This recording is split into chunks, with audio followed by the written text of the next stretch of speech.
యావత్ భారతావని ఒక్కటైంది.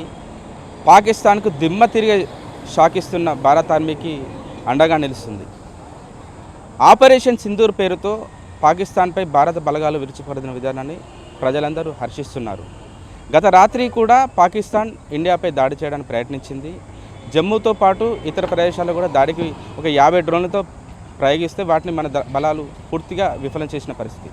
పాకిస్తాన్ చెందిన ఒక 3 యుద్ధ విమానాలను కూడా పేల్చేసిన పరిస్థితి. ఇదే నేపథ్యంలో యావత్ భారతావని ఒక్కటైంది. భారత్కు అండగా ఉంటుంది. పాకిస్తాన్కు భారత్ గట్టి జవాబిస్తుంది, దిమ్మ తిరిగే షాక్ ఇస్తుంది అనే విధంగా ఎక్కడ కూడా ఒక పెద్ద ఎత్తున చర్చ అయితే సాగుతుంది. ప్రస్తుతం మనం యూనివర్సిటీ క్రాస్ రోడ్ దగ్గర ఉన్నాం. ఇక్కడ చాలామంది ఇదే విషయంపై చర్చించుకుంటున్నారు. అసలు పాకిస్తాన్కు భారత్ ఇంకెలాంటి సమాధానం ఇస్తుందని చెప్పేసి ఒక రకమైన చర్చ జరుగుతున్న నేపథ్యంలో మనం ఇప్పుడు ప్రస్తుతం ఒక చిన్న చిరు వ్యాపారి నిర్వహించుకునే గడక సెంటర్ దగ్గర ఉన్నాం. అతను కూడా భారత్ మాతకి జై అంటూ నినదిస్తున్న పరిస్థితి, తన దేశభక్తిని చాటుకుంటున్న పరిస్థితి, భారత్కు అండగా ఉంటానని చెప్తున్న పరిస్థితి. ఒకసారి అతనితో మాట్లాడించే ప్రయత్నం చేద్దాం. చెప్పండి, అసలు ఇప్పుడు భారత్ పాకిస్తాన్ యుద్ధం నేపథ్యంలో ఎలా జరుగుతుంది అనుకుంటారు? పాకిస్తాన్కు భారత్ ఎలాంటి సమాధానం ఇస్తే బాగుంటుంది? ఇవాళ పాకిస్తాన్తో యుద్ధం కాదు, దొంగలు అదే టెర్రరిస్టులతో యుద్ధం జరుగుతుంది. ఈ యుద్ధంలో మేము సైతం కూడా యుద్ధం చేయడానికి కూడా సిద్ధంగా ఉన్నాము. ఒక యుద్ధ సైనికులే కాదు, మామూలు మాలాంటి పౌరులు కూడా యుద్ధానికి సై అంటారు. కానీ యుద్ధం ముగిసే వరకు మాత్రం పాకిస్తాన్ మన పిఓకే మన ఆధీనంలోకి రావాలి. కంపల్సరీ దిమ్మ తిరిగే ధీటుగా సమాధానం ఇవ్వాలి మోడీ గారు కంపల్సరీ. యుద్ధం విషయంలో ఇండియా ఏమో 4వ స్థానంలో ఉంటే పాకిస్తాన్ 12వ స్థానంలో ఉంది. ఇప్పటికే వాళ్ళ దేశం అడుగుతున్న పరిస్థితి ఉంది, ఆర్థికంగా పూర్తిగా నష్టపోయిన పరిస్థితి. ఇప్పుడున్న పరిస్థితుల్లో ఇండియాను అసలు పాకిస్తాన్ తట్టుకోగలదరా?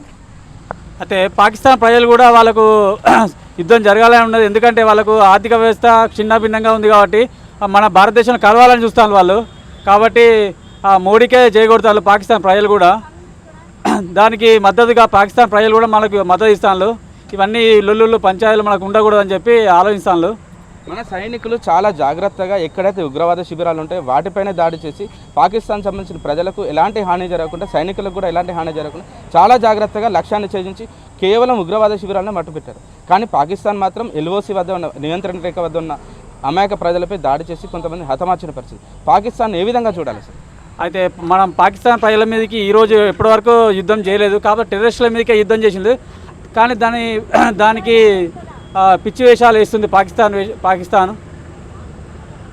ఇప్పటికే పాకిస్తాన్, చైనా మమ్మల్ని ఆదుకోవాలి, భారత్ మమ్మల్ని మా తాట తీస్తుంది, మాకు ఏం చేయాలో అర్థమవుతలే అని చెప్తున్న పరిస్థితుల్లో చైనాను వేడుకుంటారు. చైనాను ఏ విధంగా చూడాలి మనం?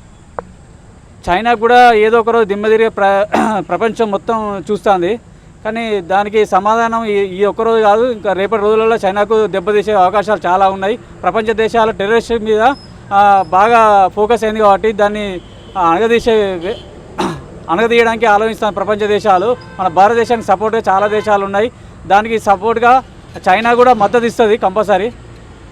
భారత్కు అండగా అమెరికాతో పాటు ఇజ్రాయెల్తో పాటు మిగతా దేశాలన్నీ అండగా ఉన్నాయి. పాకిస్తాన్ ఇప్పుడున్న పరిస్థితుల్లో ఇండియాను అసలు ఏమాత్రం కూడా తట్టుకునే పరిస్థితులు లేదు. ఇప్పటికే అసలు మేము భారత్ జోన్లకు ఎందుకు వెళ్ళాం, భారత్ను ఎందుకు పెట్టుకున్నామనే వాళ్ళు పునరాలోచన పడని చెప్పేసి కొంతమంది చెప్తున్న పరిస్థితి. చూడాలి అసలు ముందు పాకిస్తాన్ ఏ విధంగా ముందుకెళ్తుంది, భారత్ను అడ్డుకోగలదా లేకపోతే భారత్ను శరణ్ అంటూ వేడుకుంటుందా చూడాల్సిన పరిస్థితి.